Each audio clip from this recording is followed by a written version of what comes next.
Mas em Efésios 2, de 1 a 10, diz o seguinte: são 3 blocos bem distintos aqui. Diz assim: vocês estavam mortos em vossas transgressões e pecados, nos quais costumavam viver quando seguiam a mente, a maneira deste mundo e do governante das potestades do ar, o espírito que agora está operando ou opera nos filhos da desobediência. Todos nós também vivíamos entre eles antigamente, satisfazendo os desejos da nossa natureza pecaminosa e seguindo seus desejos e seus pensamentos. Como o restante de todas as pessoas, éramos por natureza filhos da ira. Então vem o segundo bloco: mas por causa do seu grande amor com que nos amou, Deus, que é rico em misericórdia, nos deu vida juntamente com Jesus Cristo, mesmo quando estávamos mortos em nossas transgressões. É pela graça que vocês foram salvos.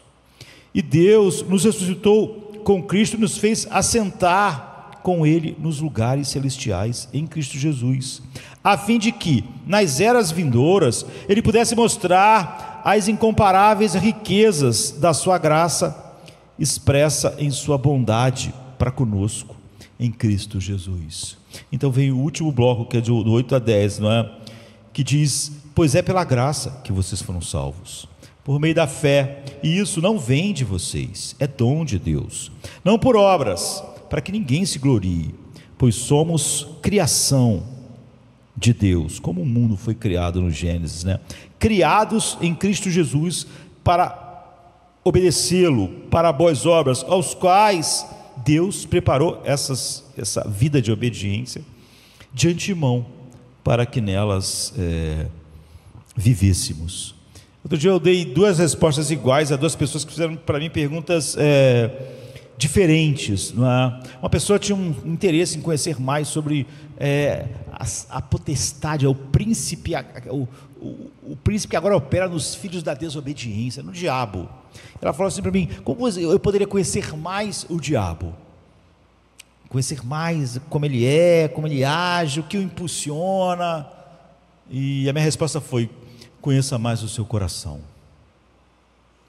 Olhe mais para o seu coração. Conheça mais como ele é. Você vai conhecer não só o que o diabo é em si, mas para onde você está indo. Por fim, se o Evangelho de maneira graciosa não fizer uma obra completa em você. E quando alguém me perguntou o que está morto em delitos e pecados, a resposta foi a mesma, outra pessoa, não é?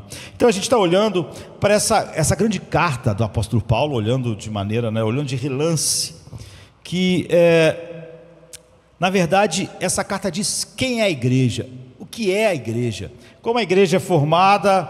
E esse texto de Efésios 2, eu diria, sem sombra de dúvidas, que está entre as passagens mais ricas de toda a Bíblia, mais esclarecedoras, o feixe de luz mais poderoso do que o Evangelho é.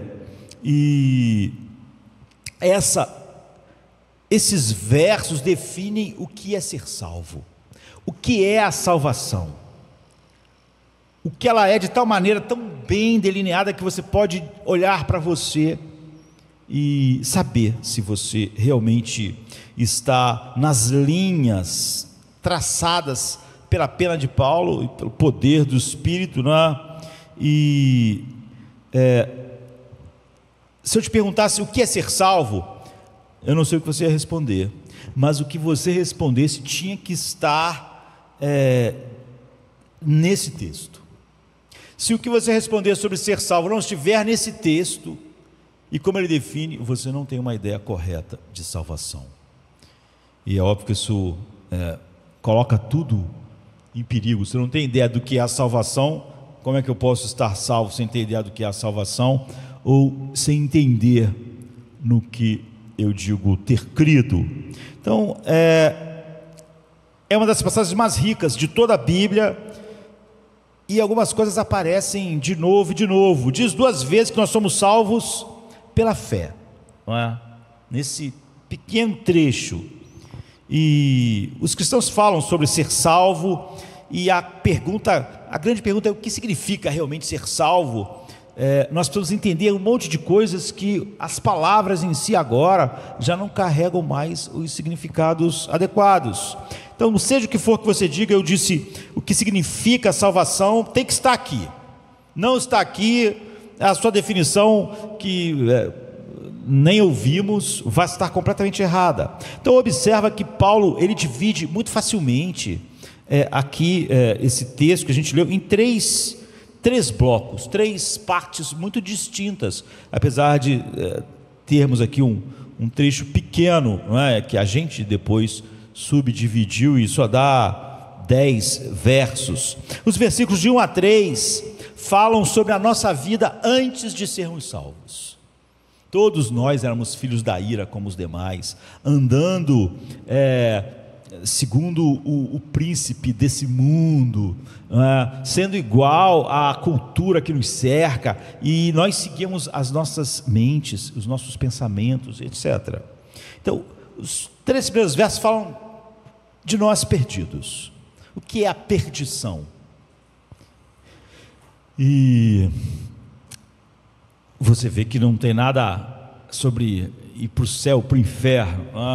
O versículo 8 e 10, esses 3 versos, do 8 a 10, primeiros 1 a 3, fala sobre o que é a nossa vida perdido, sem ser salvo.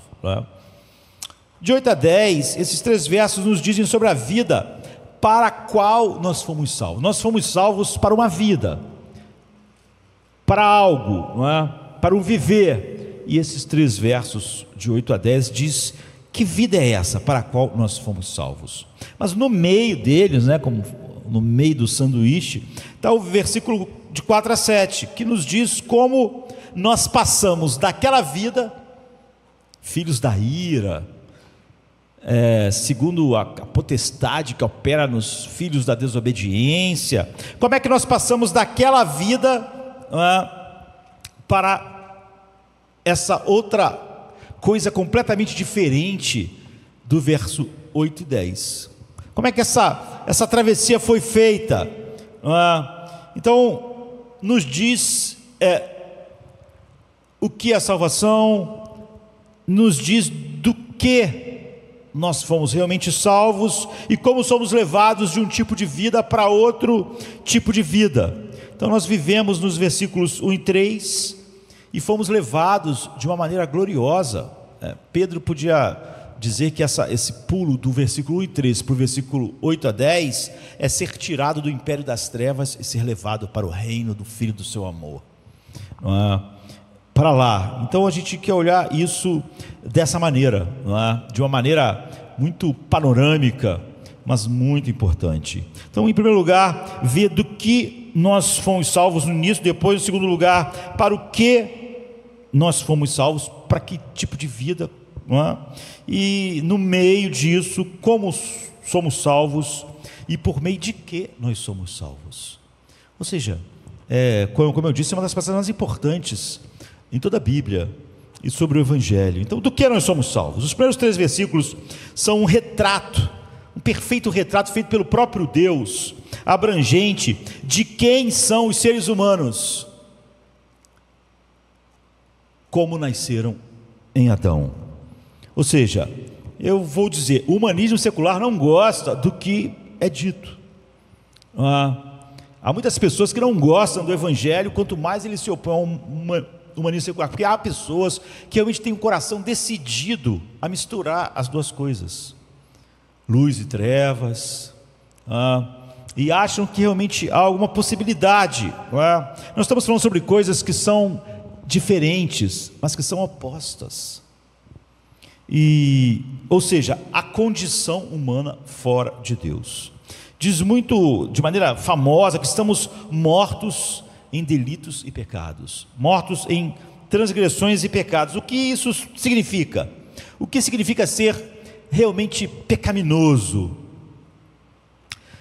Se nós não temos boas definições, como vimos, eu estava lendo um trecho de Thomas Brooks no início, ele falou sobre um caminho limpo para o inferno. É um caminho que as pessoas não vão ver, porque elas têm uma definição tortuosa da queda e do pecado.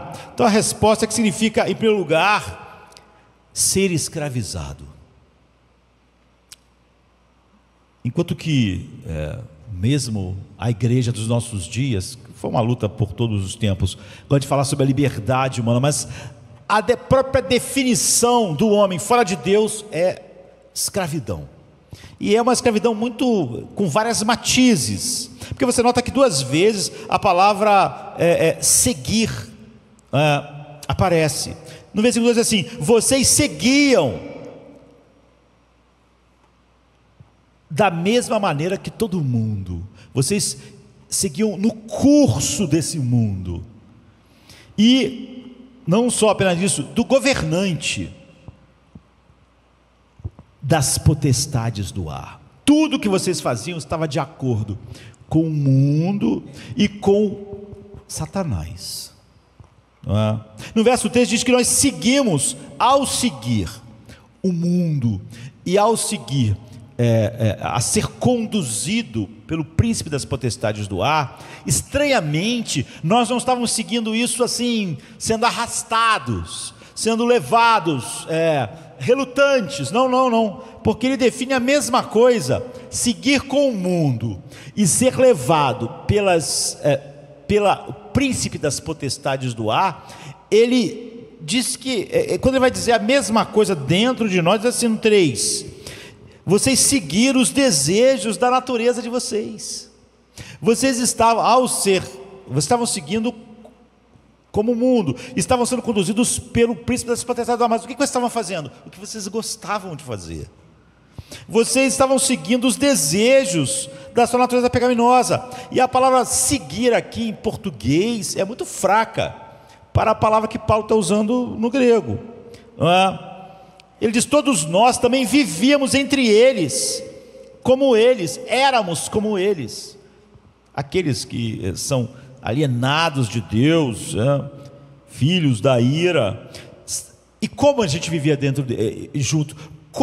O que caracterizava essa vida que é conduzida pelo príncipe das potestades do ar? E sendo como o mundo inteiro fora de Deus, filho da ira. Ele não fala nada sobre contrariedade, satisfazendo os desejos da nossa natureza pecaminosa e seguindo os desejos e os nossos pensamentos. O que nós seguimos? Os nossos desejos. E o que nós seguimos? Os nossos pensamentos. Quando a gente fez isso, a gente simplesmente estava sendo conduzido pelo príncipe da potestade do ar. E você vê como nossos desejos não são guias para nós. Nossos desejos e pensamentos fora do Evangelho são exatamente a nossa escravidão, a nossa perdição.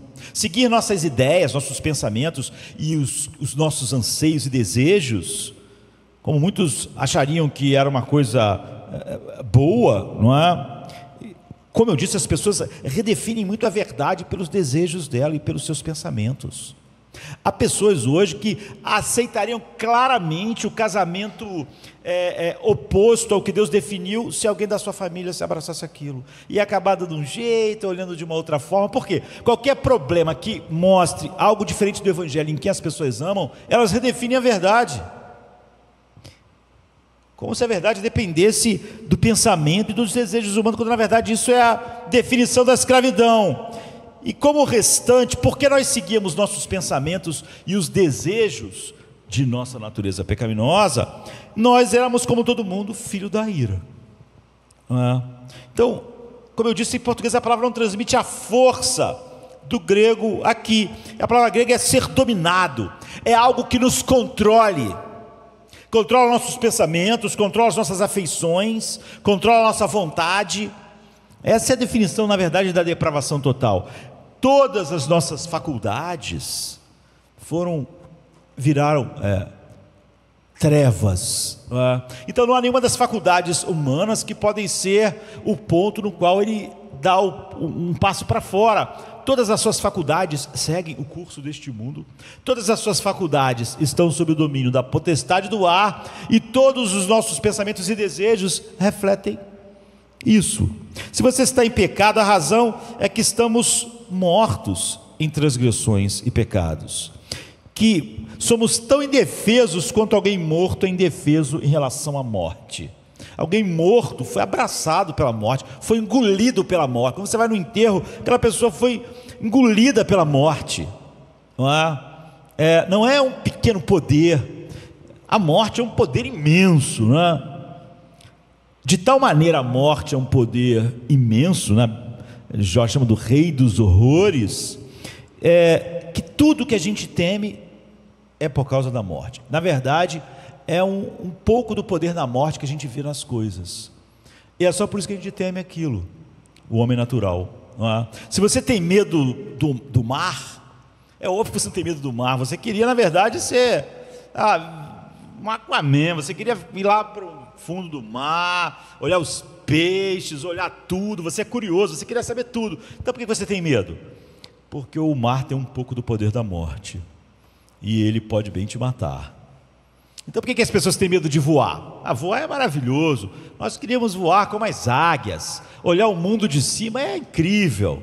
Nós gostamos de mandar drones lá para cima para filmar tudo, para a gente ver, ficar encantado. A altura é algo fascinante. Então por que a gente tem medo? Porque a altura carrega um pouquinho do poder da morte. A gente sabe que nós estamos nos aproximando da morte. Tudo que a gente teme é porque a gente vê esse poder obscuro por trás, não é? A morte.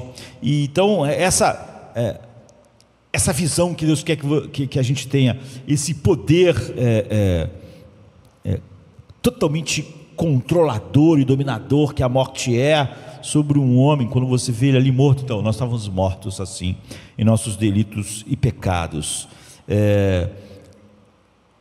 Não podemos nos esforçar contra isso, estamos completamente controlados por esses desejos, por esses pensamentos que estão de acordo com o coração do príncipe das potestades do ar, e por isso está de acordo com o pensamento da nossa cultura de todos os homens mortos em delitos e pecados. Então nós estamos numa existência completamente escravizada.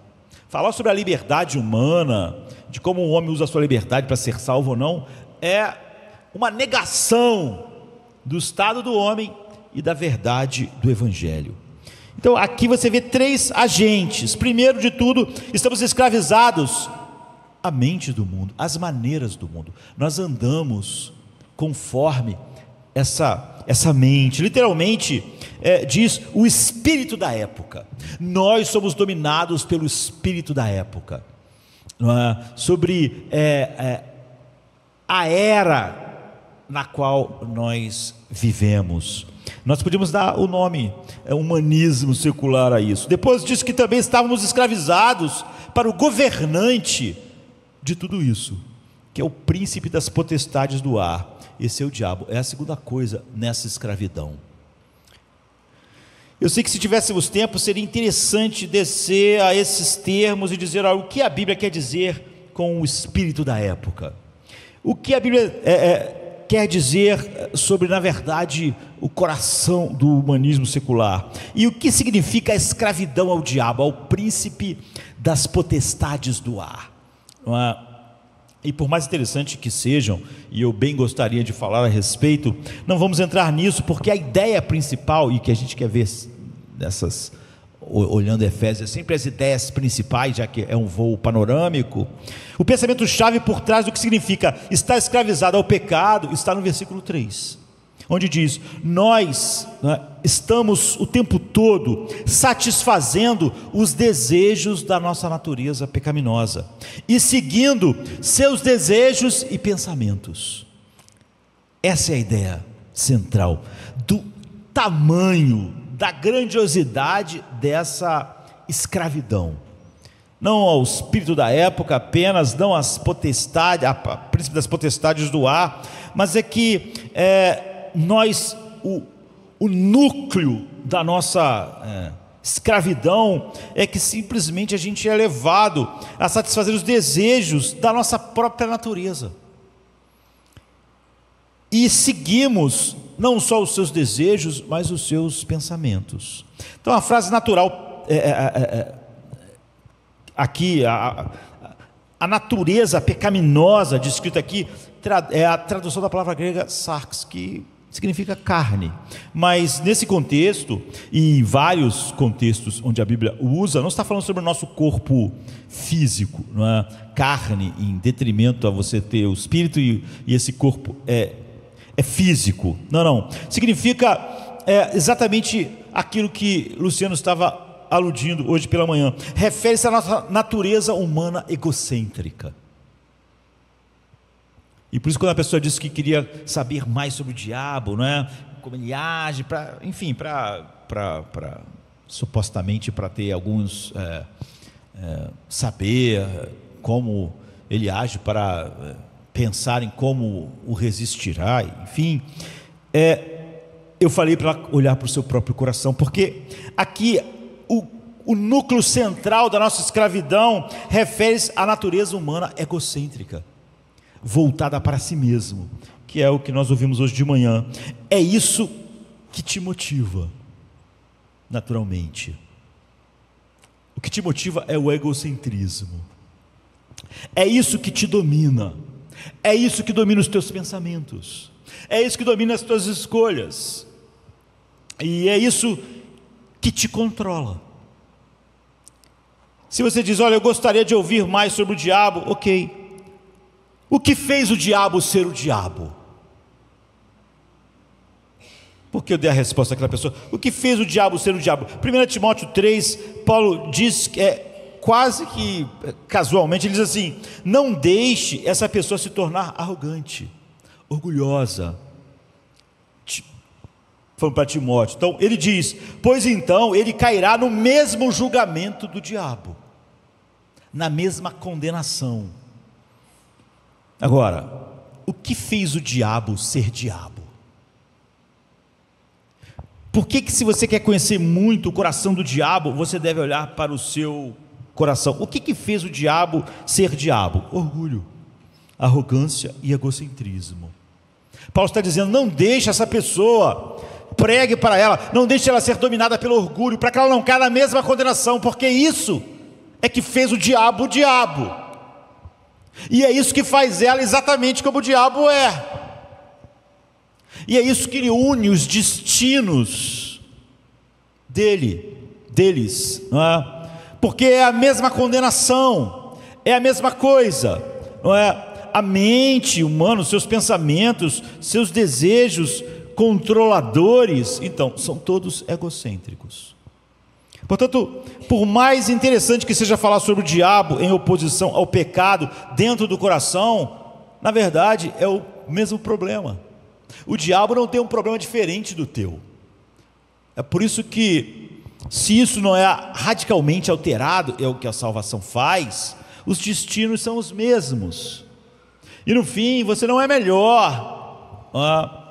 De acordo com a Bíblia, a razão pela qual estamos mortos em delitos e pecados, a razão pela qual somos escravos do pecado, é que o coração do homem é profundamente egocêntrico, é profundamente centrado em si mesmo. Tudo num coração humano natural é sobre ele mesmo, e isso é que faz ele ser exatamente como o diabo, porque para o diabo tudo é sobre ele. Ele é totalmente orgulhoso e autocentrado. E Paulo diz: se um homem é assim, então ele cai na mesma condenação de Satanás. E todo homem é assim. Martinho Lutero expressou isso perfeitamente. Foi mencionado hoje. Martinho Lutero, uma das definições mais profundas e breves, porque é difícil ter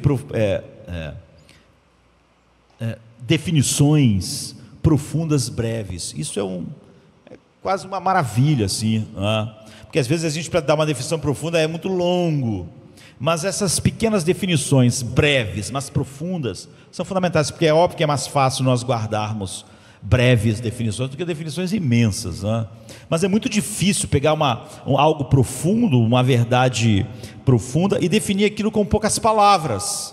já que hoje em dia, mesmo com muitas palavras, grande parte dos cristãos não tem um vocabulário bíblico, eles dão outro significado às palavras, né? Dão o significado que a cultura e o humanismo dá. Então, em uma das definições mais profundas e breves de pecado, nas palestras que Lutero fez no livro de Romanos, ele diz que o coração do homem é encurvatus em si. Ou seja, não há um resumo melhor. O coração do homem é curvado sobre si mesmo. Ou nós podemos dizer com outra palavra, ele é, em vez de usar o latim, ele é egocêntrico. Esse é o núcleo central da nossa escravidão. Olhando para dentro, centrado, o homem é absorvido por ele mesmo. E o inferno de cada homem vai ser, de cada anjo vai ser Deus finalmente entregar o homem completamente a si mesmo. Para sempre. Para sempre faminto, insatisfeito, amargo, voltado totalmente só para si mesmo, que é óbvio não tem nada para sequer dar um refresco para a sede imensa da alma. É por isso que quem dera pudesse molhar a ponta do dedo na água e colocar na boca. O homem, quando estiver totalmente entregue a si mesmo, então, é a sede final, crescente, sem fim. Isso é o que significa ser um ser humano caído, separado de Deus, da fonte da sua vida. Isso coloca, o apóstolo Paulo coloca isso em uma sentença: nossa natureza é tão profundamente encurvada em si. Lutero, falando sobre Romanos, diz: mesmo que maliciosamente, tortuosamente, perversamente busca todas as coisas, até mesmo Deus, para seu próprio proveito, para seus próprios planos, para suas próprias ideias. Porque mesmo quando fala sobre Deus, ela ainda está seguindo os seus pensamentos e os seus desejos nessa escravidão. O nome disso é pecado. Essa é a definição. Como eu disse, a definição de Lutero é curta, breve, brilhante. Você está tão curvado em si mesmo, tão egocêntrico, tão autossuficiente, todos debaixo da mesma condenação que o diabo, não é? Apesar de acharem o diabo pior, o pecado que faz ele diabo é exatamente o pecado que faz o ser humano caído mesmo. Tão autossuficiente, tão auto-absorvido, que o coração humano maliciosamente, tortuosamente, perversamente procura usar tudo para si mesmo. Tudo que ele usa, tudo que ele vê, tudo que ele toca, ele pensa em como aquilo pode beneficiá-lo, inclusive Deus, inclusive o Evangelho. O pecado pode pegar a coisa mais pura e transformar nessa deformidade dentro dele. Mesmo Cristo, mesmo o Evangelho, mesmo Deus. Se ele pode fazer isso com o próprio Deus, ele pode fazer isso com qualquer coisa. Tudo que ele vê, tudo que ele toca, ele pensa em como aquilo pode servi-lo, como pode ser bom para ele, seguindo os seus pensamentos. Então o coração pecaminoso usa tudo, ele não serve nada. Quando Jesus diz, mais bem-aventurada a coisa é dar, ou eu vim para servir, isso é exatamente o oposto do pecado. O pecado usa tudo e não serve nada, e nem a ninguém, a não ser a si mesmo. Mesmo nas relações mais que nós achamos mais comuns, até elogiosas. Então, ele usa tudo para servir a ele, tudo, até mesmo Deus para servir a ele, porque tudo gira em torno do coração do próprio homem. O que isso significa? Pense bem, ser pecador, de acordo com a Bíblia, é ter um pequeno computador, pequeno mas poderoso, pequeno porque tem que caber dentro desse homem. Ser pecador, então, segundo a Bíblia, significa ter um pequeno computador muito poderoso no centro do coração, não na periferia da vida, mas no centro. E esse computador nunca para, ele fica funcionando. Tá com uma internet que funciona dia e noite. Então, esse computador no centro do ser, poderoso para calcular, para processar, ele fica no centro do ser humano e ele o tempo todo continua trabalhando 24 horas por dia, 7 dias por semana, 365 dias por ano. Ele está trabalhando incessantemente. Sabe quando você sente assim, quando você está editando algo muito poderoso no seu computador e está forçando o processador ao máximo, assim, que as ventoinhas ligam, você olha lá, está 100%, né, do processador sendo usado. Se tu abrir outra janela, trava tudo, porque está usando o máximo. Então esse computador está trabalhando assim ao máximo e ele está analisando tudo. Ele tem uma capacidade de análise, sabe, esses computadores ligados a telescópios que ficam mapeando o universo, analisando cada luz, cada onda, cada coisa, mapeando tudo. Esse computador está mapeando, ele está analisando tudo, ele está usando todos os sentidos humanos, todas as capacidades da alma, ele está analisando tudo, ele está vendo tudo, ele está observando tudo o que? Cada pessoa ele observa, esse computador interno, cada objeto, ele observa e analisa cada interação humano-humano, cada evento, ele está analisando cada cenário, e basicamente, ele está analisando todas essas coisas freneticamente, para buscar uma só coisa: o que eu ganho com isso? É a única pergunta que esse computador faz, nas suas análises poderosas. Tudo está sendo analisado em relação a como isso vai me beneficiar, como isso vai me fazer feliz, como isso vai me fazer satisfeito, como isso vai me dar poder, como isso vai me dar destaque, como isso vai fazer quanto isso vai impulsionar minha vida, como isso vai me dar mais conforto, como isso vai me dar mais capacidade de controle sobre as pessoas. Então tudo é tratado no homem caído, em qualquer ser caído, completamente em termos disso. Isso me ajuda como? É assim que ele lê a Bíblia, é assim que ele está no culto, é assim que ele se relaciona com os irmãos, com a esposa, com os filhos, com o trabalho, com tudo, com Deus. Como isso me ajuda? Como isso se encaixa nos meus interesses? Como isso satisfaz os meus anseios? Como isso me faz feliz? Isso me faz feliz ou me faz infeliz? Tudo isso é visto dessa maneira. Isso é a definição de pecado. Isso é o que Lutero chamou de incurvatus in si. O egocentrismo pode te tornar uma pessoa cruel, não é? E se você observar os grandes tiranos da história, os maníacos, genocidas, os grandes ditadores, os reis tirânicos que massacraram milhões de pessoas, nós falamos que eles são muito autoabsorvidos, e egocêntricos, e orgulhosos, e egoísticos, e arrogantes, sim, mas é só porque eles tinham muito poder para usar os dados daquele computador que trabalha o tempo todo. O que eu ganho com isso? O que isso me dá de felicidade? Como isso serve aos meus interesses?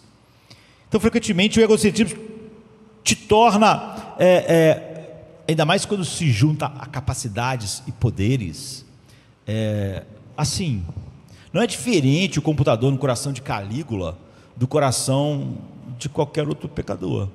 É que Calígula era imperador do Império Romano, ele tinha muito poder, não é? Mas frequentemente o egocentrismo te faz incrivelmente moral.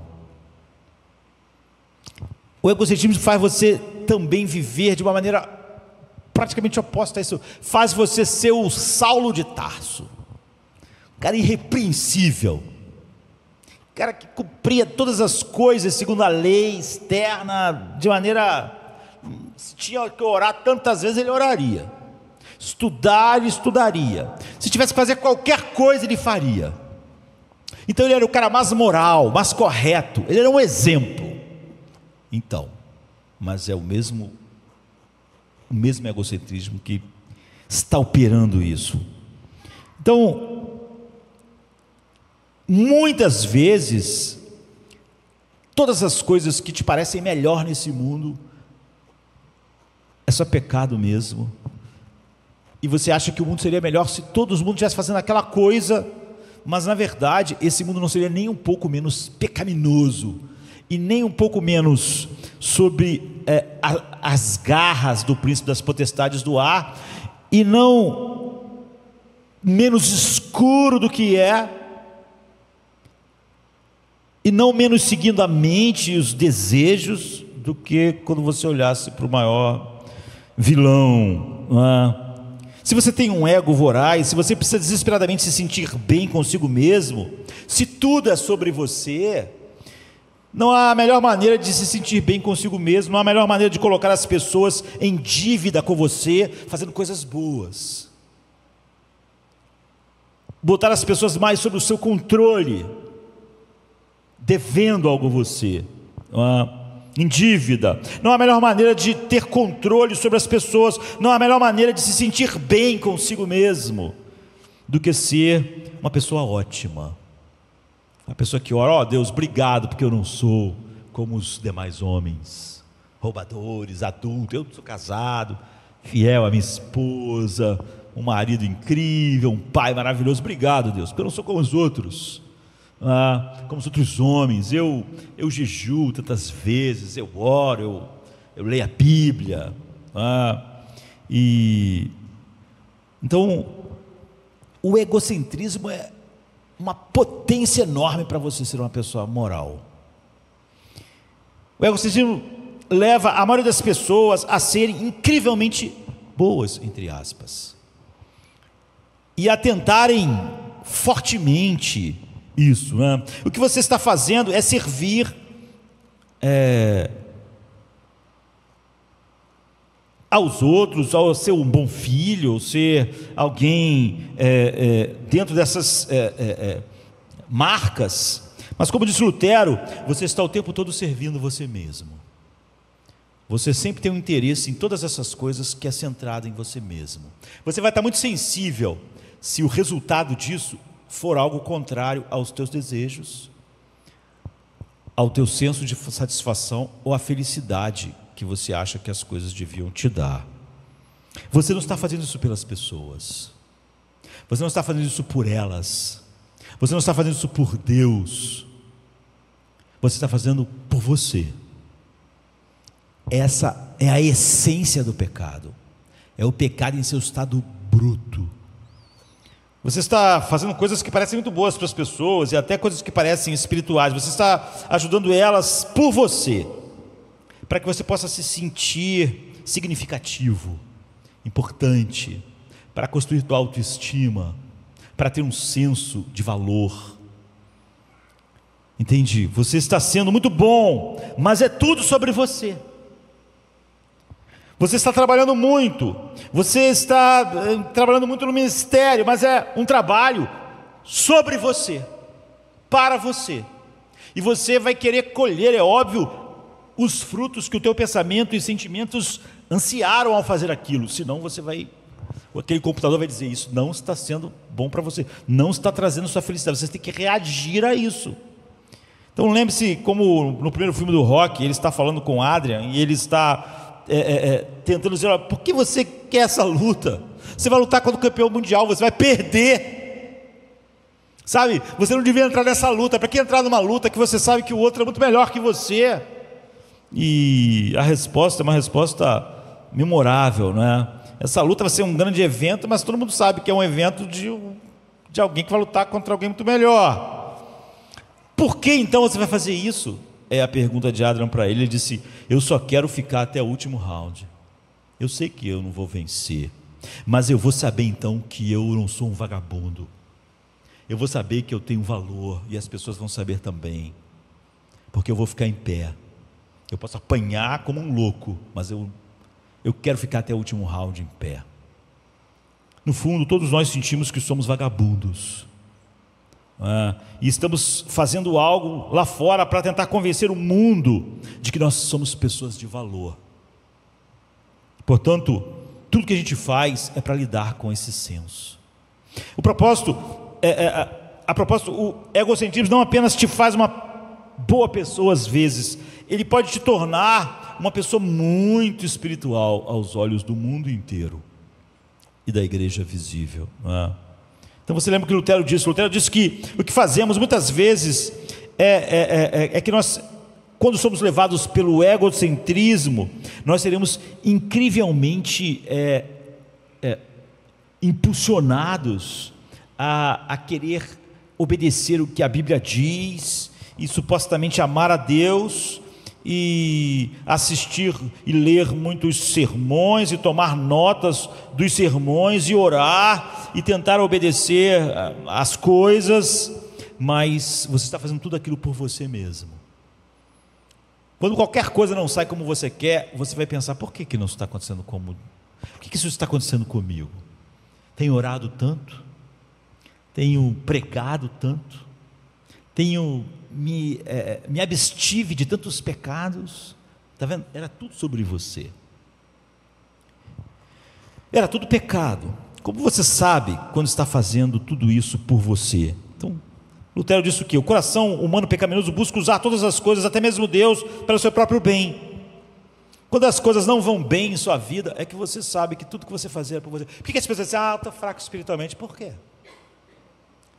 Porque está tudo dando errado, meu casamento está problema, eu não consigo, minha carreira, trabalho está ruim. Então era por isso que você vivia bem espiritualmente? Era por causa do seu casamento? Bom, por causa do seu trabalho? Não aconteceu, como você queria? Então você está admitindo que era tudo sobre você. Quando as coisas não são como você quer, sua espiritualidade decai, ela é falsa. Quando as coisas não vão bem na nossa vida, quando Deus não está respondendo às nossas orações, e você desiste, você fica fraco, caído, amuado, então, querendo que as pessoas sintam pena de você, então isso é só o pecado mesmo.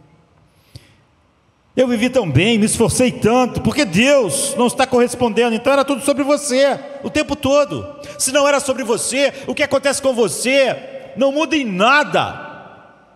Tudo que da sua vida está voltado para Deus. Você não tinha se envolvido com isso para servir a Deus, mas para se servir. E como você não está conseguindo se servir através disso, o teu ânimo decai. Na verdade, você tinha se envolvido com o cristianismo para Deus servir você. Você se envolve com a igreja para a igreja te servir. Você se envolve com os irmãos para eles te servirem. Todas as tuas reclamações é sobre isso. A igreja não tem amor. Por quê? Porque você sentiu que as pessoas não estão vivendo para a glória de Deus como devia? Não, porque elas não me notam. Eu tive um problema, ninguém me ajudou. Então você se envolveu com a igreja porque você queria que a igreja te servisse, é isso, não é? Você se envolveu com os irmãos porque você queria algo deles. Você serviu a Deus porque você queria algo dele, era sobre você. Quando você se envolveu com a igreja era pecado, porque você se envolveu e tudo era sobre você. E quando você se envolveu com Deus, era pecado, porque era tudo sobre você. E quando você se envolveu com os irmãos, é tudo sobre você. E é por isso que você fica assim, quando as coisas não saem como você queria. Essa é a única razão pela qual sua obediência e sua prática são tão condicionais. Eu estou firme na igreja se a igreja faz algo que eu gosto. Eu estou firme com Deus se Ele faz algo que eu gosto. Eu estou firme com a igreja de Cristo se elas fazem algo que eu gosto. Eu só consigo me relacionar bem com as coisas se elas fazem algo que eu gosto. Então, era sobre você. Sempre foi. A propósito, isso te torna miserável. As pessoas se tornam miseráveis, elas são amargas. E há só uma razão pelo qual o ser humano é amargo, vive na escuridão, vai acabar seus dias na escuridão, perto da morte, deprimido, porque tudo é sobre ele. Se tudo é sobre nós, como a morte não pode ser o rei dos horrores, em que ela me ajuda? Em que ela soma? Em que ela me faz feliz? Em que ela me serve? Aquele computador que trabalha o tempo todo nunca vai conseguir ver ela a não ser como um problema final. Veja os termos, diz: os desejos de nossa natureza pecaminosa, é o que seguimos, segundo esses desejos, nós seguíamos eles. Você vê, o versículo 3, desejos é a palavra eptímia, às vezes eptúmia, depende de como está organizado o texto, que significa desejo desordenado. O fato de você ter desejos não faz dele nada certo. A Bíblia chama isso de concupiscência, é um desejo profundo da mentira. Tem muitas pessoas, não, mas aqui você tem que entender que eu preciso disso, eu sinto essa necessidade. Então as pessoas pensam que isso faz aquilo ficar melhor. Ou então elas dizem, não, mas o meu problema, você tem que entender que isso vem de dentro de mim. Então as pessoas acham que realmente isso faz o problema dela menos problema. Não há nada mais viciante que o ego, queridos. É o que a Bíblia diz. Se você tem vício em alguma droga, você precisa de mais, e não só drogas proibidas, qualquer droga. Sempre a droga alcança um equilíbrio que o corpo precisa de mais daquela droga. Ou seja, depois de um certo tempo, o efeito que ela fazia não faz mais com a mesma dose. E você tem que aumentar a dose. Não é? Então você está viciado. Todo homem nasceu assim viciado no ego. Se você vive para si mesmo, se você vive para a sua glória, você está fazendo tudo, está tentando tudo, e tudo é sobre você. Tudo é porque você está esperando algo em direção a você naquilo. Você está tentando obter aclamação, reconhecimento, ser popular, você está tentando conseguir o que for, mas é uma droga, nunca é suficiente. Não importa o que você consiga, você sempre precisa de mais e mais, e nunca sente que é suficiente, e isso vai ser assim até o fim, e isso vai continuar crescendo essa fome, essa insuficiência, e isso vai ser um inferno. Então, como os demais, nós éramos por natureza filhos da ira. C.S. Lewis escreveu sobre o fato de que não há nada mais miserável do que o egocentrismo, que não há nada mais escravizador, viciante, e o egocentrismo é na verdade o próprio inferno. Toda aquela miséria e agonia do inferno, então, é o egocentrismo levado ao seu fim. E quando você olha o fundo do coração de Satanás, não é diferente do fundo do coração do ser humano. É o inferno começando. Cada coisa que você faz que é sobre você é um pedaço do inferno em você. É o início do inferno. São as primícias do inferno. O homem já tem um inferno dentro dele, e o inferno está crescendo. Está crescendo. Por quê? Porque você lembra o que fez o diabo ser diabo? O que colocou o diabo no inferno? Vaidade e egocentrismo, orgulho e egocentrismo. Portanto, a vaidade e o egocentrismo é autoabsorção, sempre pensando em você e como isso te faz parecer, e como isso te mostra o mundo, e como isso faz você se sentir, e como as pessoas estão te tratando, e se você está sendo tratado da maneira justa em cada relação, com cada pessoa, se até Deus está te tratando de maneira justa ou não. Não há nada que te torne mais miserável do que isso. Nunca você vai conversar com alguém amargo, reclamando, que não é sobre isso, sobre ele. Ninguém é amargo por causa de Deus, nem por causa da palavra de Deus. O homem, ser humano, só é amargo. Amar a palavra de Deus, amar a Deus nunca leva à amargura. O ser humano só é amargo porque tudo é sobre ele. É o inferno começando em você. E eventualmente, isso não só vai, o inferno não vai só dominar o seu interior, vai te levar para o próprio inferno. Então o inferno vai te envolver e vai te preencher, porque cada uma dessas coisas é o inferno crescendo em nós. C.S. Lewis, então, por exemplo, em um lugar, ele escreve assim: estou pensando na marca que qualquer ação egocêntrica deixa naquele pequeno eu central que ninguém vê, mas que cada um de nós terá que suportar ou desfrutar para todo sempre. Um homem pode estar em uma posição na vida em que sua raiva derrama o sangue de milhares, enquanto o outro está numa posição em que, por mais que ele fique com raiva, ele apenas será motivo de deboche. Ou seja, um imperador, um cara poderoso com raiva, ele mata milhares. O outro com a mesma raiva, todo mundo debocha dele, mas é a mesma coisa, só porque ele não pode fazer nada, é risível, não é? Por mais que se irrite, ele apenas será motivo de riso, mas a pequena marca na alma de ambos, daquele poderoso que fez aquela desgraça toda e do outro que só se irrita para todo mundo rir dele, é a mesma. A marca é a mesma. Cada um fez algo consigo mesmo que, a menos que a graça o impeça, tornará a raiva pior cada vez. Tornará a amargura pior a cada vez que o egocentrismo agir. Cada pessoa está, a longo prazo, condenada ao inferno que já está nela, se ela não for levada por Deus ao arrependimento. Sempre que você entra em qualquer situação, há duas maneiras de operar, a partir de uma estrutura de pensamento, da salvação ou do pecado. E a maneira é essa. Por exemplo, ele diz: sua vida pela minha. Qual é o valor da sua vida? Ela me serve? Ela me promove? Ela faz eu me sentir bem? Ela me constrói? Senão eu não gosto dela. E ela não me serve para nada. Não tem nenhuma utilidade para mim.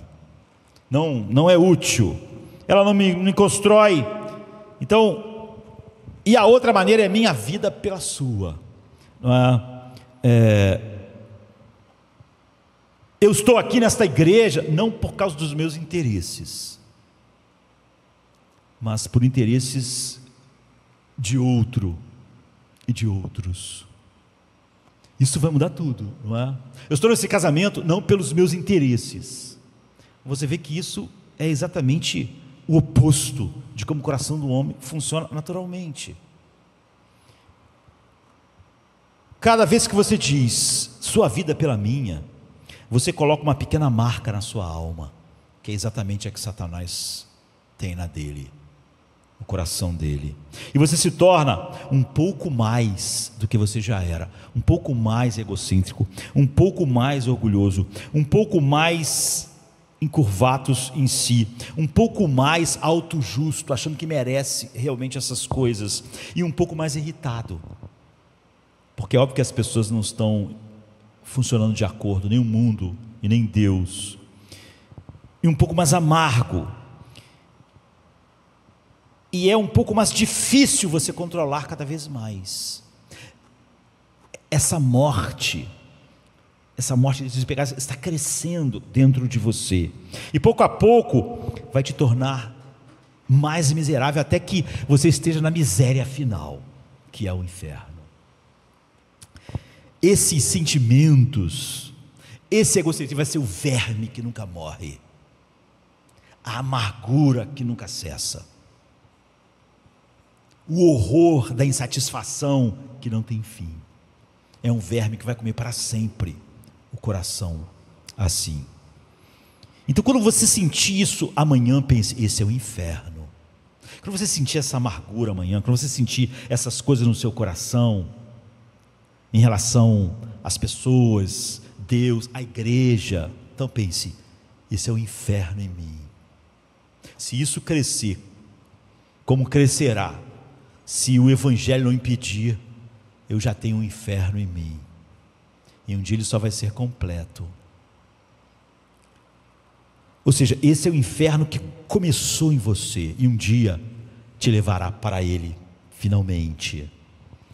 Ou você pode não ir em direção a se tornar como o diabo, mas então você vai estar se tornando como o Senhor.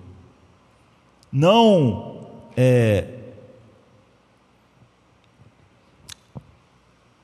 a sua vida pela minha, a igreja por mim, esse relacionamento por mim, mas como eu posso servir a isso? Quanto mais isso acontece, mais livre você é. É isso que é ser transformado de um grau de glória para outro grau de glória em Cristo. Você pode então saber facilmente se está indo numa direção ou na outra.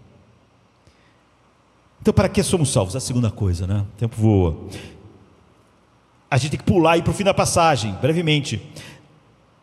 Não nos dá muitos detalhes aqui, mas nos dá sugestões sobre o tipo de vida para a qual Deus te salva, não é? O tipo de vida que Ele quer te dar ao te dar ao seu filho e dar seu filho a você. O que é isso?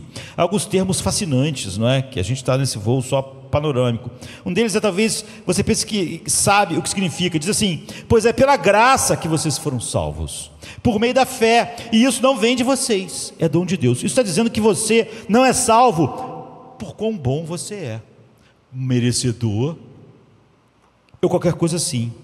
Quão moral você é, quão obediente você é. Você não é salvo por causa do seu pedigree, não é salvo porque merece.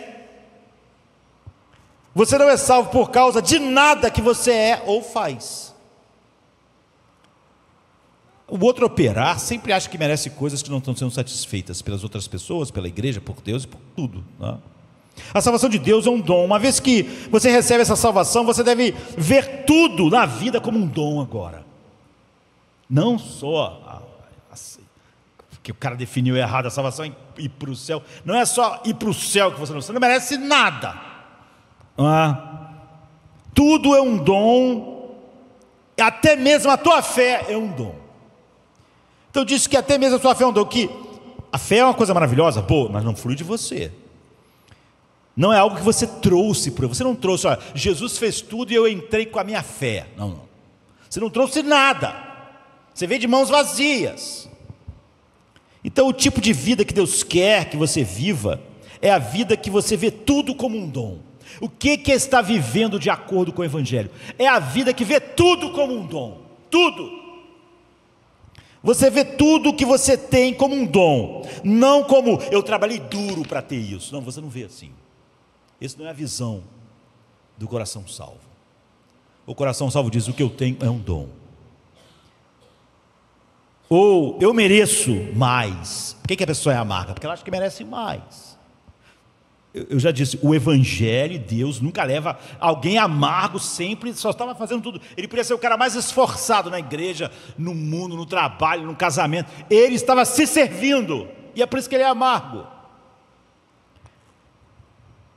Você não merece e está lá, não como um salário. Não é que você não vê a salvação, ir para o céu como um dom e não um salário. Você não vê mais nada como um salário. Você vê tudo como um dom. Essa é a vida. Enquanto que a vida lá, dos 3 primeiros versos, você via tudo como algo que você tinha que ter e tinha que te servir, porque óbvio, você achava que merecia essas coisas. Agora, a vida do verso 8 ao 10 é uma vida oposta. Você vê tudo como um dom. E é isso que é viver pela fé. Viver pela fé não é usar um pensamento positivo para ter tudo que você quer. Isso é exatamente viver fora da fé. Isso é seguir segundo a potestade do ar. Significa viver pela fé. E a palavra fé na Bíblia não significa apenas crença intelectual. Tem muitas pessoas dizendo: eu tenho fé em Deus, porque ela acredita intelectualmente no que a Bíblia diz, que Jesus morreu. Mas é óbvio que isso está incluído, mas é muito maior. Fé significa descanso. E por quê? A pessoa que vive nessa fé, que é um dom de Deus, porque é uma paz em você. Você é o contrário do coração turbulento. É por isso que os ímpios são como as ondas do mar. Há uma inquietude. O computador está dizendo que está analisando tudo com respeito a mim mesmo. Como esse relacionamento me serve? Como é que essa pessoa me serve? Como é que a igreja me serve? E há uma inquietude, uma amargura por baixo de tudo. Mas há uma paz que o Evangelho dá, não é? Você vê tudo como um dom. E como você vê tudo como um dom e nada como o teu direito, aquelas águas turbulentas se acalmam. E a Bíblia diz, Paulo diz aqui, não é, que isso é tudo um dom de Deus, para que ninguém se glorie. Aqui é onde a gente poderia aprofundar mais, mesmo no voo panorâmico. Paulo diz que a razão pela qual você pode experimentar uma vida de fé, uma vida de descanso, uma vida de graça, é que você não se gloria mais. Acabou. Uma vez que você foi salvo, não há mais glória. Paulo realmente diz isso de novo em Romanos. Ele diz que somos salvos pela graça para que ninguém se glorie. O que ele está querendo dizer? Quando você e eu ouvimos a palavra glória, estamos pensando em quê? O cara se gloria, em gabar-se. Mas gloriar-se significa algo muito mais profundo na Bíblia, e para as pessoas que ouviam Paulo no mundo antigo, podiam ter uma compreensão melhor. Na verdade, você pode ver isso em todo lugar. Se você ler, por exemplo, Henrique V de Shakespeare, e se você ler as lendas antigas, ou os relatos das grandes batalhas, até mesmo as batalhas na Bíblia, antes dos guerreiros, antes dos soldados estarem prontos para a batalha, você sabe quão assustador é.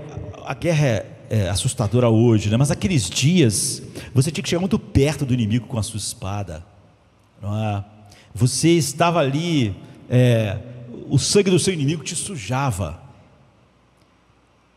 Era assustador correr em direção às fileiras inimigas, correr para a batalha. Você sabe que a tua chance de voltar eram muito pequenas, não é? Você tinha que lidar com isso. Como você vai fazer soldados se prepararem para correr em direção à morte, com brios e com controle suficiente para poderem lutar, né? Na noite anterior, ou logo antes da batalha, os soldados se gloriavam. E isso faz... Alguém pode perguntar, então, o que quer dizer se gloriar? Eles diziam coisas. As glórias seriam: olha, nós temos carruagens de ferro, e eles não têm. Nós temos armas melhores, e eles não têm. Essa é uma glória. Nós temos 10.000 soldados, eles só têm 5.000. Isso mesmo, isso é bom. Eu estou começando a ficar mais confiante. Você vê, nós temos um rei maior, um rei guerreiro, que maneja a espada melhor do que qualquer rei já manejou, e a lança, e tem estratégias, e eles não têm. O que eles estavam fazendo? Você pode ver isso nos relatos antigos. Eles estavam se vangloriando. Então, o que é se vangloriar? Se vangloriar é muito mais sutil do que simplesmente uma pessoa que fica ali se cartando, né? Porque você vê que se vangloriar é dar a si mesmo uma confiança para enfrentar algo difícil, uma confiança para enfrentar uma doença, as dificuldades de uma carreira. É te dar confiança para fazer qualquer coisa difícil. Você precisa tirar a confiança de alguma coisa. Aquilo realmente é difícil, a vida é difícil, você precisa ter confiança, e você precisa tirar a confiança de algo. Se vangloriar é exatamente qualquer coisa que te dá confiança para dizer: eu posso fazer isso, eu estudei muito,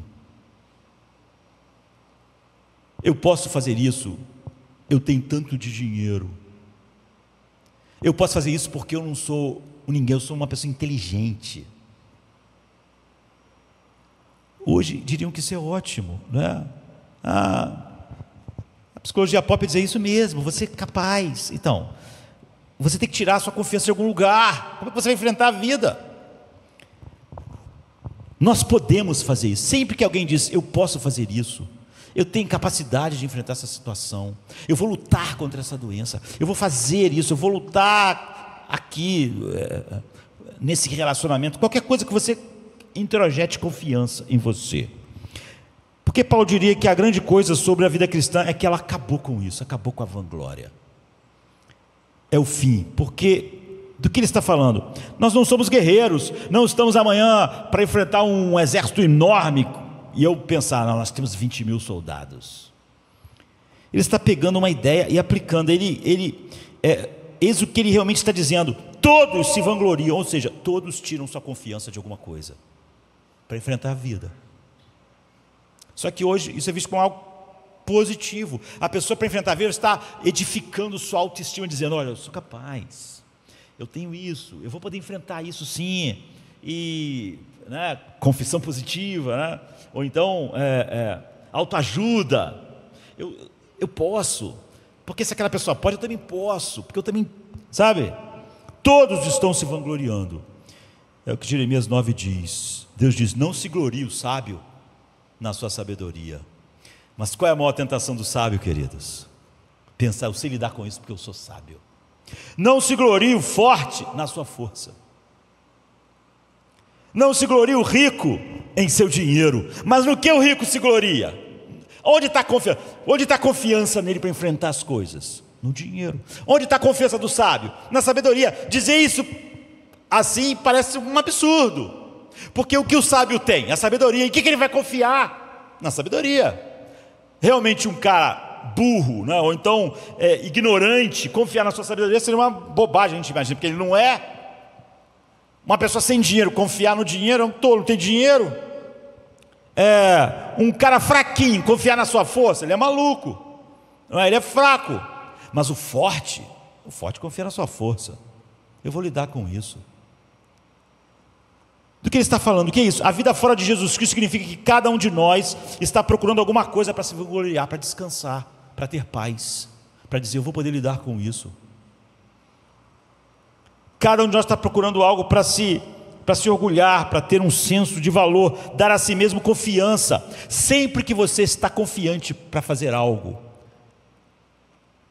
por causa da sabedoria, ou da força, ou do dinheiro, ou do teu prestígio, ou da tua lábia, então, é o que as pessoas fazem, não é?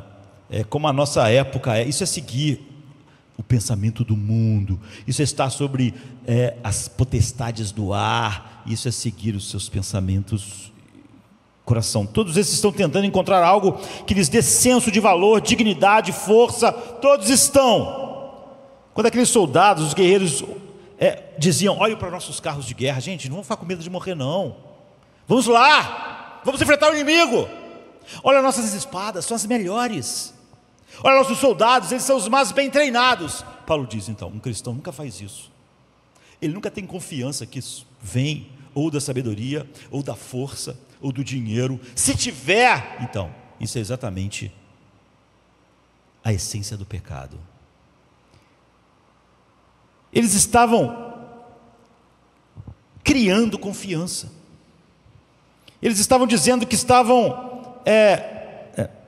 tinham algo para confiar, para enfrentar as situações difíceis. Todo mundo está fazendo isso. É o que eu fiz ao mencionar o rock, né? Eu quero passar, ele diz, toda a minha vida sendo capaz de dizer que apesar de tudo que eu fiz de errado na vida, eu fui até o fim com o campeão. Eu vou ter uma única razão para pelo menos andar com a cabeça erguida. Por que alguém anda com a cabeça erguida? É fácil você sentir assim: eu posso andar com a cabeça erguida porque eu venci na vida. Está vendo? É isso que o Evangelho mata, acaba, encerra. Ele estava procurando uma vanglória. Você vê, vanglória não é um cara que se gaba, que todo mundo cara chato, fica... Não, eu busco a confiança em qualquer coisa, na sabedoria, no dinheiro, naquilo que eu tenho. Não busque o sábio, sabedoria em outras coisas, use a sua sabedoria, não confie na sua sabedoria.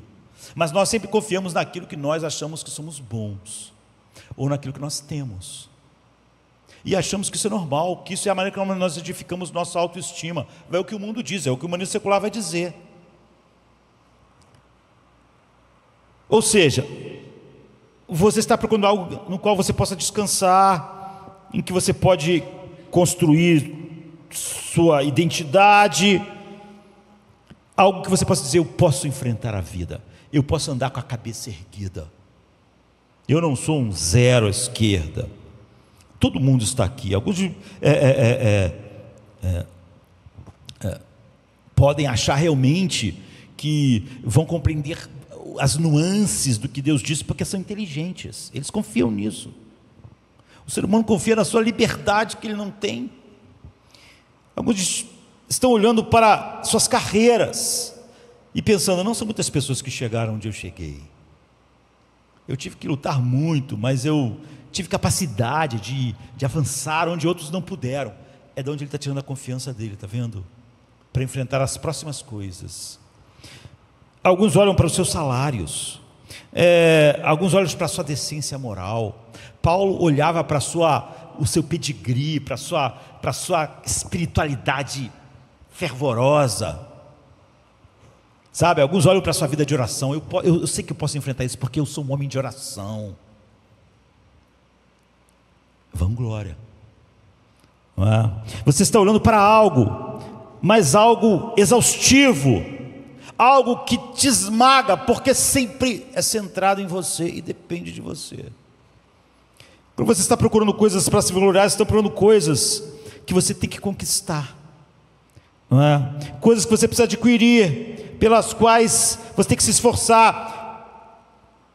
Elas são difíceis sobre o seu julgamento, então conquistá-las te faz melhor aos teus próprios olhos e te dá mais confiança para as próximas coisas da vida. Então uma vida procurando coisas para se vangloriar é uma vida simplesmente que luta por identidade no seu trabalho, na sua inteligência, busca enquanto ele pode servir a Deus. Você vê, isso é um padrão que é exatamente o que é o evangelho para um monte de gente. Porque não há muita diferença entre o coração do pecado e o evangelho que as pessoas entendem, ou o coração do pecado e como o humanismo secular é só a expressão dele. Há pessoas que não conseguem entender isso mesmo ouvindo a pregação durante anos. Como seria uma vida sem isso? Como seria uma vida de fé?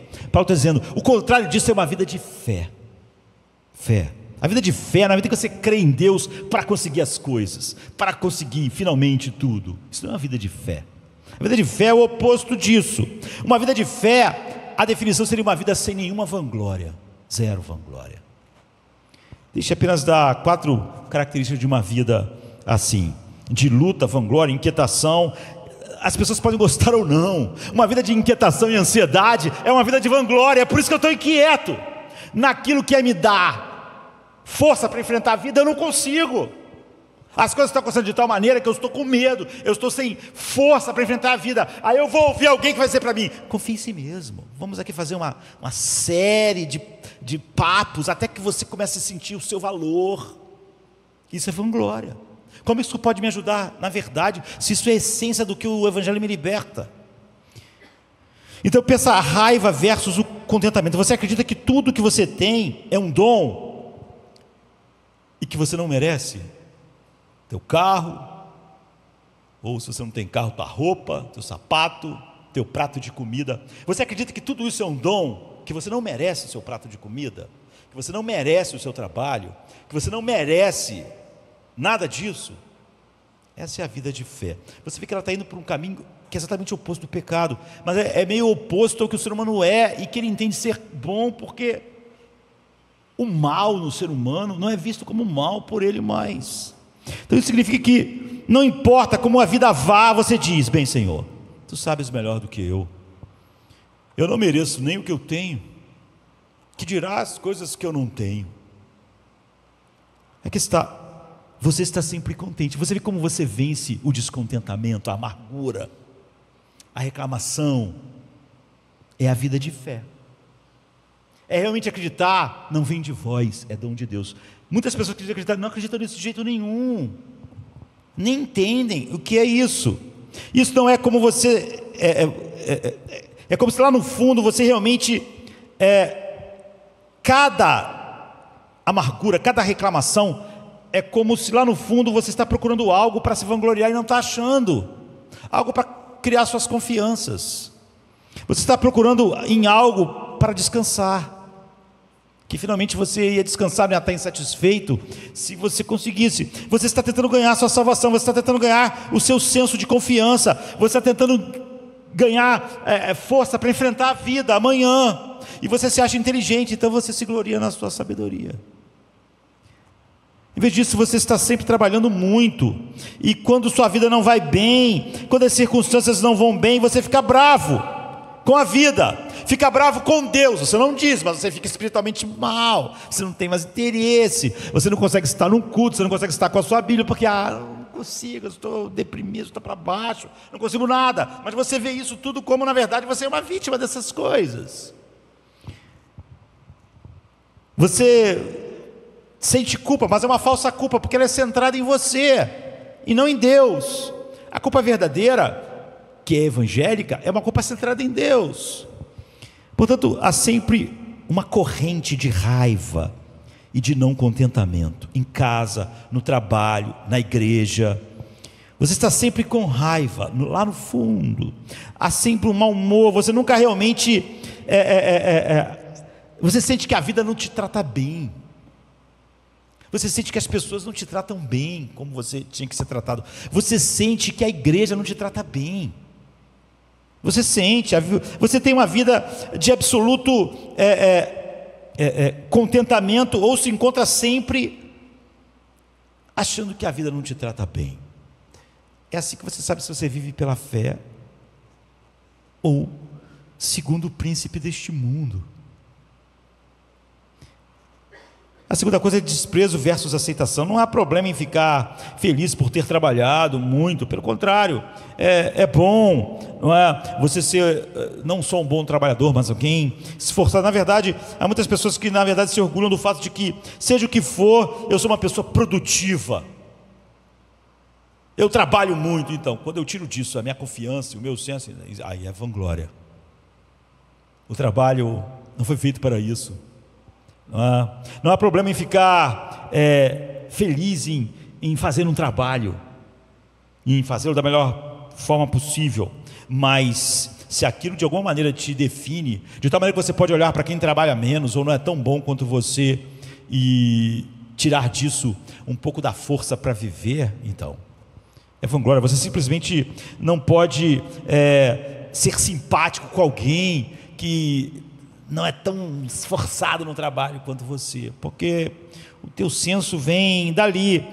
Certa vez eu estava vendo uma entrevista e eu não vi a pessoa que estava fazendo a pergunta, eu só via, era um candidato a governador da New Jersey, e a pessoa fez uma pergunta, o repórter, e ele disse assim: olha, esse governador estava se candidatando à presidência da República, né?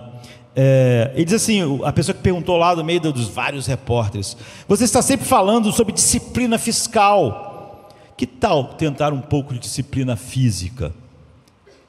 Coma mais salada. É óbvio que quando você ouve isso, é óbvio que o governador estava acima do peso, né? Mas eu não vi o repórter, mas eu estou certo de que ele não estava acima do peso. Se estivesse, como ele poderia encarar os colegas ali? Porque as pessoas diziam: nem você está, não é? Então, o que tornou possível aquele repórter ser tão frio, já que estava falando de economia e ele só queria atingir aquela pessoa? Tão desdenhoso. Você não pode apenas ficar, você vê, feliz por ter mantido o teu peso. À medida que você manteve o seu peso, você começa a olhar para todo mundo que não manteve o seu peso. Olha, disciplina. Por que, governador? Você fala sobre disciplina fiscal, você não é disciplinado fisicamente. Não é? Porque é óbvio que a pessoa tirava o seu descanso daquilo. Aquilo não era só saúde, viver bem, não é? Era onde estava a sua vanglória.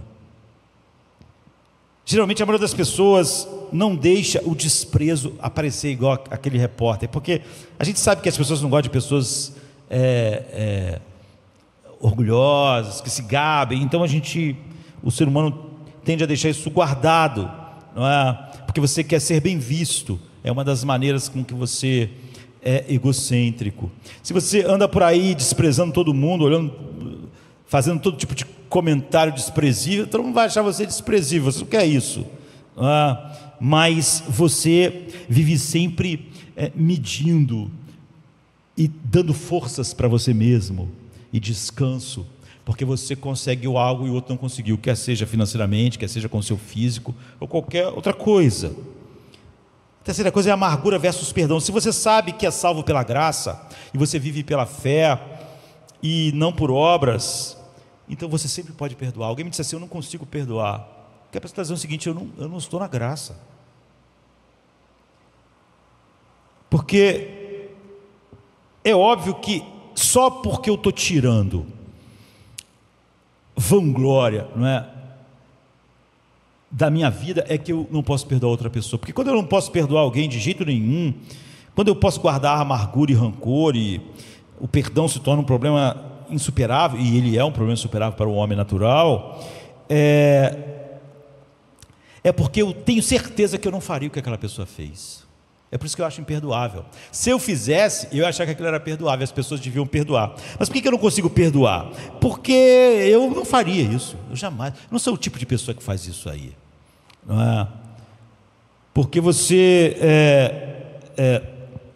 acha, você pode guardar rancor sobre alguém porque você acha que você é incapaz de fazer aquela mesma coisa. Você não acha que é a graça de Deus, na verdade. Um pecador salvo pela graça, ele pode perdoar. Um pecador salvo pela graça pode aceitar. Um pecador salvo pela graça pode estar contente, pode não ser amargurado. Um pecador salvo pela graça não está sempre lutando porque alguém te desprezou e você não consegue lidar com isso, porque alguém não te valoriza. Um pecador salvo pela graça não está sempre sentindo que não está recebendo o que ele merece e os direitos dele. Um pecador salvo pela graça não está sempre sentindo que não tenho ido muito bem ultimamente, e eu me sinto mal, não porque Deus foi desonrado, mas porque eu falhei, e eu tinha que ser um sucesso. Aí a pessoa diz: eu me odeio, Deus me perdoou, mas eu não me perdoo. Essa pessoa está dizendo o seguinte: eu tiro de fazer coisas certas a minha vanglória, então eu não posso viver só com o perdão de Deus, é muito pouco para mim. Eu sou mais do que o que eu fiz, eu não posso admitir que alguém tão grande quanto eu possa ter feito isso. Então Davi vivia para sempre, porque ele não podia nunca ter feito aquilo, porque ele se achava maior que Deus, contra quem o pecado dele foi realmente cometido. Ele faz daquilo um pecado contra ele, quando na verdade ele não pecou contra ele, ele pecou, não é? Se você está vivendo uma vida de fé, se está vivendo uma vida de descanso, se está vivendo uma vida sem mais vanglória, se realmente você só se apega à cruz, então o Evangelho te levou daqueles 3 primeiros versículos para o versículo 8 e 10. Você não precisa se vangloriar, você tem confiança em Jesus, então você pode depositar suas ações sem estar esperando que elas te sirvam, porque você viu que alguém te serviu de uma maneira tão completa, tão perfeita, tão final, não é? E eu teria que falar sobre o último ponto, vou deixar. Como somos salvos? Pelo que somos salvos? Como passamos da vida antiga para a nova? A resposta é simples, mas é profunda. Ainda bem que nem todas as respostas profundas precisam ser. Paulo diz assim: Deus nos ressuscitou com Cristo e nos fez assentar com Ele nas regiões celestiais em Cristo Jesus. Ele nos ressuscitou com Ele e nos fez assentar nas regiões celestiais. Então nós sabemos que Jesus realmente ressuscitou dos mortos e realmente está sentado à destra de Deus. As pessoas antigas entendiam mais, porque sempre a pessoa que era reverenciada por todos era colocado à direita. É o lugar de honra. Se você fosse um herói, conquistador, se você tivesse sido grande no campo de batalha, você se sentava à direita do trono, porque você havia conquistado, você realmente conquistou a maior honra possível, e o único lugar para você era a direita. Então, como isso era comum para eles, sempre ver isso sendo honrado, o herói, sendo colocado à direita, para eles isso tinha um significado, e é por isso que Deus usa, muito visível. Então faz sentido elas olharem assim. É o assento à direita do Pai, é o assento mais honrado do universo, é o lugar mais honrado que existe, e diz que Cristo está lá, e diz que nós estamos assentados nele, mas nós não estamos assentados nele, nós estamos aqui em Jardim da Luz, nós somos criaturas e estamos em um lugar de cada vez. Nós estamos nele, a Bíblia diz, mas nós sabemos que nós Josemar, você está aqui, nesse momento agora, e não está sentado em algum lugar, não é? Não fomos, pelo menos a última vez que eu verifiquei, não morri e estou em glória, sentado em algum lugar. Então não pode significar que estamos literalmente lá, porque nós não estamos. Estamos aqui. Então significa que nós estamos literalmente sentados lá legalmente. Alguém que nos representa se sentou em nosso lugar. E legalmente nós estamos lá e eles estão cobertos, e você é tratado como se você tivesse feito tudo o que Cristo fez. Porque você, é isso que quer dizer estar sentado à destra de Deus em Cristo. Eu não estou lá, eu estou aqui, mas Ele é o meu representante. Ele sentou lá como Josemar, Ele sentou lá em nome de Josemar. Então Josemar está sentado lá no seu representante. Agora Deus se deleita em você e te honra nele, no seu representante. Há uma pequena dica aqui no versículo 7 sobre isso, a palavra bondade, né? Quando diz que tudo isso veio por causa da sua bondade para conosco em Cristo. Ou seja, Deus tem uma bondade para comigo em Cristo. A palavra bondade é outra palavra em português que não transmite o significado da palavra que está aqui em Efésios. A palavra grega significa não sentimento apenas, mas uma ação custosa. Significa não apenas dizer eu vou fazer algo bom para você, é algo que custe muito, de tal maneira que fique evidente, não haver nenhuma dúvida sobre o quão o amor tem que ter impulsionado a ação. O que Jesus Cristo fez? Eu vou te dizer o que Ele fez, não é? E quando nós amamos de verdade, nós fazemos coisas custosas. A Bíblia, por exemplo, diz assim: vocês vão prantear como um pai pranteia o seu filho único. Por que a Bíblia usa essa imagem, um pai pranteando o seu filho único? Um filho prantear o pai, naquela época mais, em qualquer época, é lindo, né? Pode ser movido por algo lindo, mas pode ser movido por outras coisas também. A vida de um menino, de uma menina, dependia muito do pai. Naqueles dias então ainda mais ainda, mas hoje também. Então chorar um pai que morreu, o meu pai morrer pode significar um monte de dificuldades para mim, porque o pai era o meu provedor, ele era tudo, ele como é que vai ser agora sem papai? Mas um pai que pranteia um filho pequeno, o que o filho podia dar a ele? É o pranto, mas pranto, não é? Por isso que a Bíblia diz, quando vai falar sobre um verdadeiro pranto profundo, fala como um pai pranteia o seu filho. O pai não queria nada do filho, não queria nada, ele só queria o filho não ia dar nada a ele, era ele que ia dar o filho, era ele que ia criar, educar, dar as oportunidades, abrir as portas do trabalho, com escola. O filho não ia dar nada a ele. Então é um pranto, não é? É um pranto que se parece, Deus diz, com o verdadeiro pranto de alguém que o Espírito Santo trabalhou, porque não há um interesse pessoal no pranto. Então vamos juntar isso tudo e acabar. Os 3 primeiros versículos nos dizem que a essência do pecado é nos colocarmos onde Deus devia estar, ou seja, no centro das nossas vidas. A essência do seu pecado é que você está no centro da sua vida. Tudo que você diz é a respeito de você. Eu já disse isso aqui, eu sou pastor há muitos anos. Há uma troca constante de pessoas de igreja para igreja. Quem dera fosse a verdade de Deus. Não tem a verdade, pode ser o lugar mais agradável, todo mundo me agrada, faz o que eu quero, mas eu não fico, porque não tem a verdade aqui. Mas nunca é assim. Raramente alguém sai de uma igreja porque Deus de alguma maneira não está sendo honrado, é porque ela não foi servida de alguma maneira. Essa é a verdade. Quase sempre a insatisfação: eu não fui servido como queria, eu não fui promovido como queria, eu não fui visto como eu queria, eu não estava recebendo o que queria. É exatamente a essência do pecado.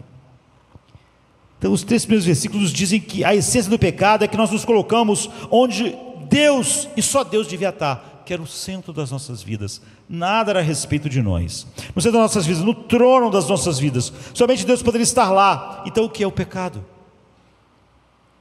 É nos colocarmos onde só Deus devia estar.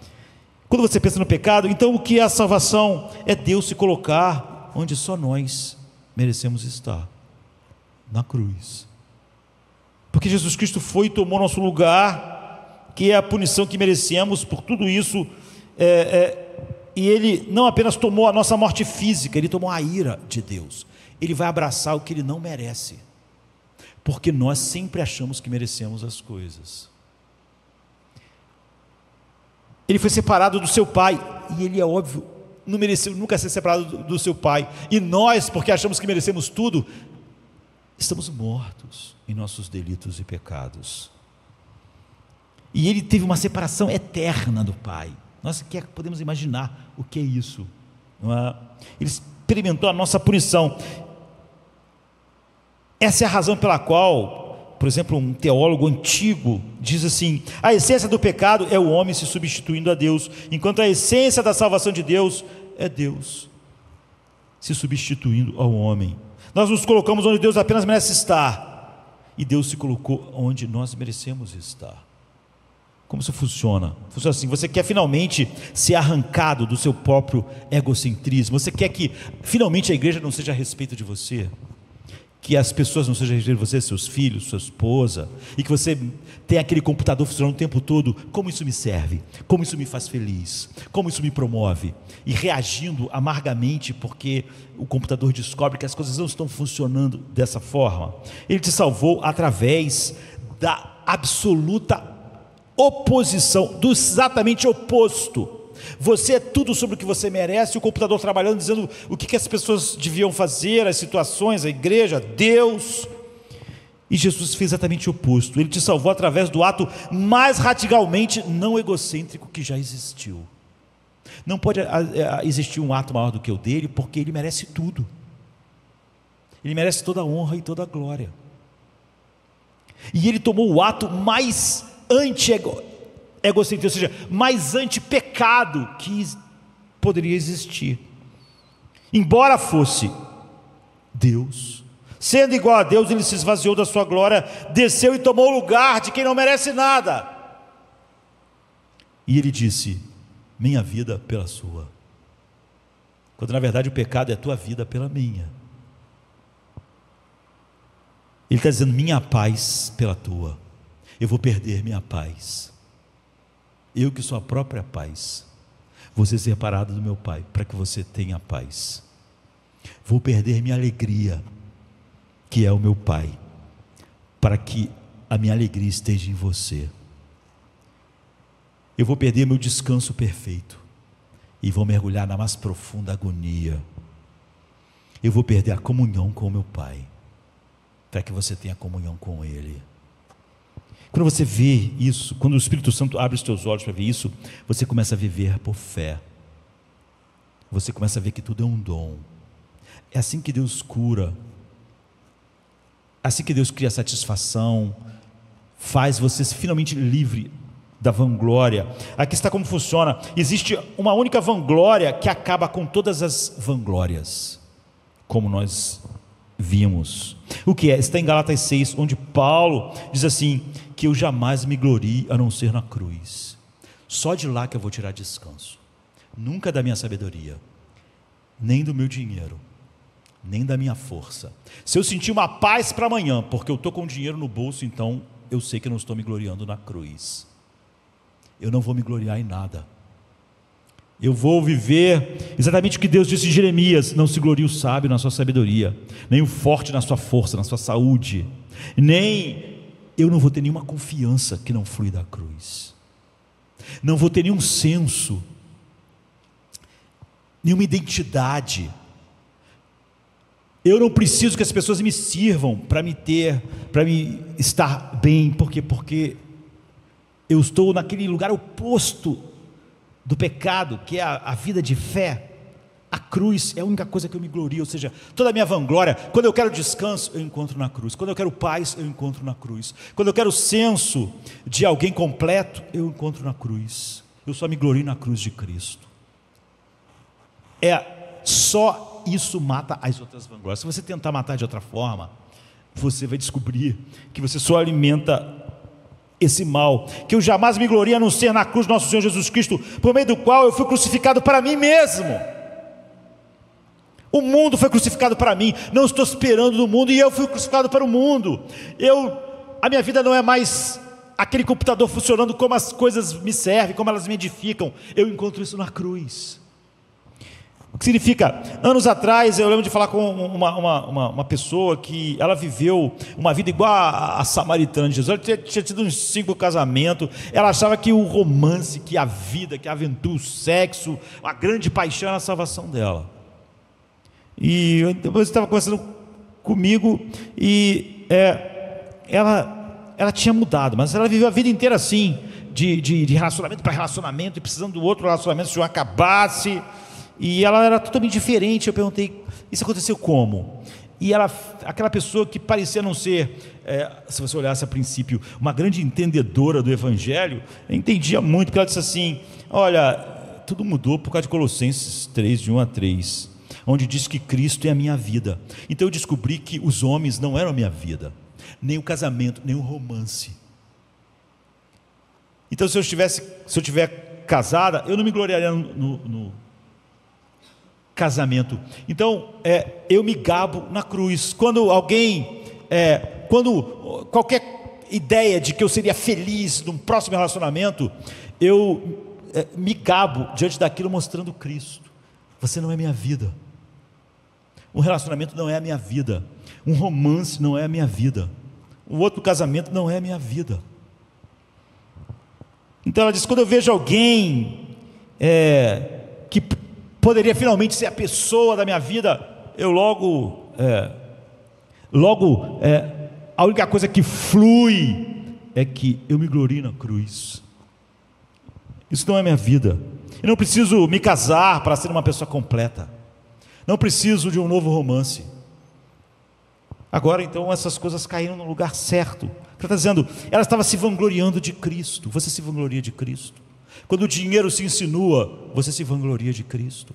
Quando qualquer coisa assim se insinua, você se vangloria em cima dela de Cristo? Quando qualquer coisa quando é soprado em você que você não está sendo valorizado, você se vangloria sobre aquilo, dizendo: eu me sinto completamente completo em Cristo. Eu posso ser rejeitado por aquelas pessoas lá. Eles tinham uma confiança porque tinham os guerreiros antigos, porque tinham o maior exército, o maior rei, o rei que mais lutava bem. Nós temos um rei que não veio com uma lança, queridos, mas um rei que uma lança foi enfiada em seu coração. Ele era invulnerável. Ele é o único ser invulnerável, nada pode tocar nele, tudo existe por causa dele. Ele tem uma armadura, o seu ser. Só que ele tirou essa armadura, colocou no Josemar e disse: eu vou ficar vulnerável sem a armadura. É isso que acaba com a vanglória. É isso que mata o pecado. É isso que tira o homem do império das trevas e leva para o reino do seu Filho amor. É isso que isso quer dizer. Ele cura nossas feridas ao colocar a sua própria armadura em nós e tomar a lança e tomar os espinhos, e isso vai te firmar e te expulsar para fora do ego. Só o Evangelho pode fazer isso. Isso te levará então do versículo 1 a 3, vocês estavam mortos em vossas transgressões e pecados, nos quais costumavam viver quando seguiam as maneiras deste mundo e do governante das potestades do ar, do espírito que agora opera nos filhos da desobediência. Todos nós também vivíamos entre eles em um tempo, satisfazendo o desejo da nossa natureza pecaminosa e seguindo os desejos dos nossos pensamentos. Como todos os outros, nós éramos por natureza filhos da ira. O que nos leva daqui é a cruz, realmente vista, nela nós vemos o que é viver por fé. O que é o oposto disso? Não é? Nos leva para o versículo de 8 a 10. Pois é pela graça que vocês foram salvos, por meio da fé. E isso não vem de vocês, é um dom de Deus, não por obras, para que ninguém se glorie. Nunca mais se vanglorie em nada, a não ser na cruz. Não tire confiança para enfrentar a vida, para ter uma identidade, para se sentir com uma vida que vale ser vivida, não por obras, para que ninguém se glorie, pois somos uma criação de Deus. Nós somos criados em Jesus Cristo para uma vida de obediência, as quais Deus preparou de antemão para que nelas nós vivêssemos. Toda essa obediência não vai nunca ser aquela que está esperando algo, servindo a mim mesmo. Nada mais é um servir a si mesmo. Isso mata a raiz do pecado no coração. Isso é ser tirado das trevas e levado para o reino do Filho do seu amor. Pilatos duvida, seu coração dividido. O sinédrio conspira, por ódio unido. A multidão em fúria, a justiça esquece o destino de um justo. O mundo desconhece.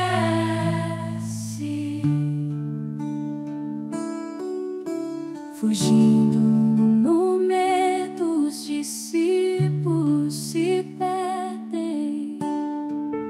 Maria chora, suas lágrimas, orações se convertem. Pedro rochedo, na tentação se desfaz, negando o mestre, sua alma jaz. Sob chicotes, Jesus resignado avança a coroa de espinhos, a zombaria lança. Cada passo uma prova de amor infinito. No Calvário a cruz e o destino escrito. Cesta de sombras, o mundo contra um rei. Entre ladrões sua luz, porém não se desfaz. Pregos e madeira, o sacrifício se faz ver. A salvação nasce onde o amor escolhe padecer. Discípulos em dúvida, o amanhã incerto. Fariseus rejubilam o plano encoberto.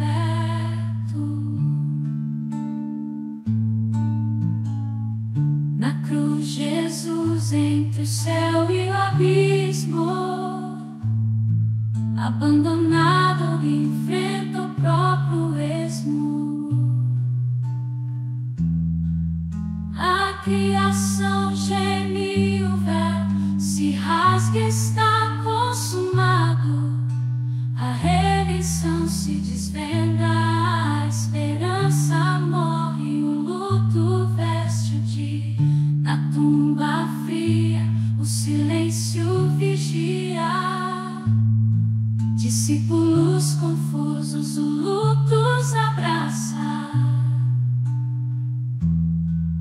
Mas eis que o domingo a dúvida disfarça a pedra removida, a morte derrotada, ressuscitado, a vida proclamada. Domingo resplandece a vitória divina, o amor de Deus a todo mundo ilumina. Ele vive, a morte agora vencida em Jesus.